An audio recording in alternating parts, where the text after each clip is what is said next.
पूरे देश में और पूरे विश्व में सरदार वल्लभ भाई पटेल जी की जो 150वीं जयंती है वो सरकार की तरफ से भी और बहुत सारी अनेक संस्थाएं, बहुत सारे एनजीओ, पंचायत स्तर तक भी आज लौह पुरुष सरदार वल्लभ भाई पटेल जी की 150वीं जयंती पर सभी जगह इसी प्रकार के प्रोग्राम हुए हैं। और आज सोनी प्रशासन के द्वारा जो जानकी दास पब्लिक स्कूल से शुरू हो गए और डीएवी पब्लिक स्कूल सेक्टर 15 में तक जो रन फॉर यूनिटी का आयोजन हुआ, अनेक स्कूल के बच्चों ने भाग लिया और बहुत ही भव्य तरीके से साथ सरदार वल्लभ भाई पटेल जी को आज याद किया गया है, श्रद्धांजलि दी गई है और उनका विचार जन जन तक जाए, इस प्रकार का संदेश आज यहाँ पर हुआ है। और सरदार वल्लभ भाई पटेल जी ने जिस प्रकार से इस देश को अनेकता में एकता का संदेश दिया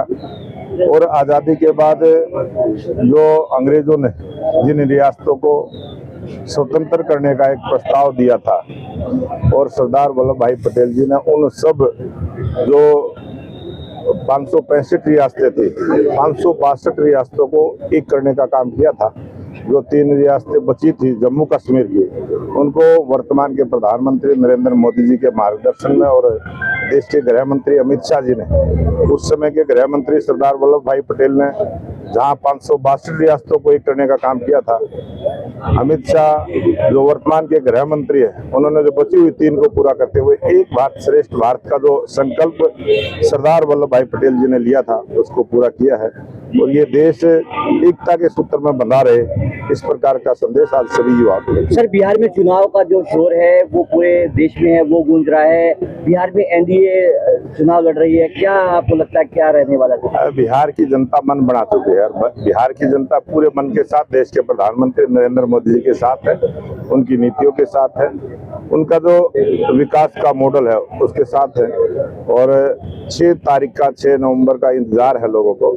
जैसे ही चुनावी प्रक्रिया शुरू होगी, एक तरफा वातावरण एनडीए के पक्ष में रहेगा और एक मजबूत सरकार बिहार के अंदर फिर से जो 20 वर्षों से जो सरकार चली है, फिर से सरकार बनेगा। राहुल और तेजस्वी की जोड़ी एक बार फिर दिखाई देने लगी है, कुछ दिन के लिए गायब हो गई थी चुनाव प्रचार से, इसको लेकर आता है ये अभी 14 तारीख को जब रिजल्ट आएगा फिर गायब हो जाएगी। ये इसी प्रकार का इनका काम है और इनका इंडिया गठबंधन भी इसी प्रकार का है।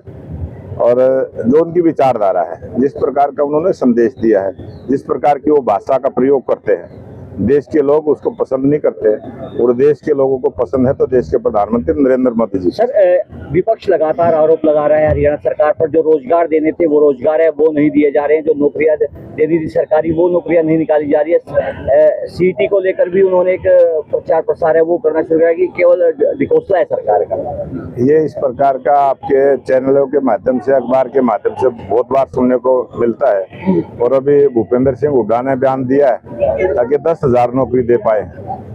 याद करें भूपेंद्र सिंह हुड्डा जब प्रदेश के लोकप्रिय मुख्यमंत्री नायब सिंह सैनी जी ने जब 17 तारीख को शपथ ली थी और 5 बजे ही एक बटन दबाकर 25,000 युवाओं को रोजगार देने का काम किया था।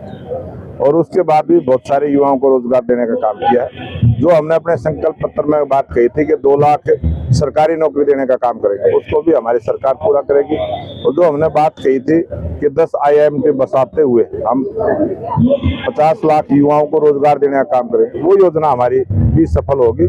और 6 IIMT का नोटिफिकेशन हो चुका है। बहुत जल्दी प्रदेश के अंदर हरियाणा प्रदेश से रोजगार देने वाला प्रदेश बनेगा। राहुल गांधी ने कल एक बयान दिया है, वो कह रहे हैं कि इंदिरा गांधी महिला होते हुए अमेरिका से नहीं डरी, लेकिन आज भारत की जो सरकार है वो अमेरिकी जो राष्ट्रपति से डरी हुई है, उसको कैसे देखते हैं? ये राहुल गांधी अमेरिका का प्रवक्ता है, पाकिस्तान का प्रवक्ता है, जो विदेशी ताकतें भारत के खिलाफ बोलती है, ये सब उनका प्रवक्ता के तौर पर काम करता है। ये कोई पार्टी के नेता के रूप में काम नहीं करता। ये विपक्ष के नेता की भूमिका नहीं निभाने का काम करता। ये जो देशद्रोही जो देश है उनके पक्ष में प्रवक्ता के तौर पर काम करता है। ऐसा लगता है कि राहुल गांधी उनका प्रवक्ता बन चुका है।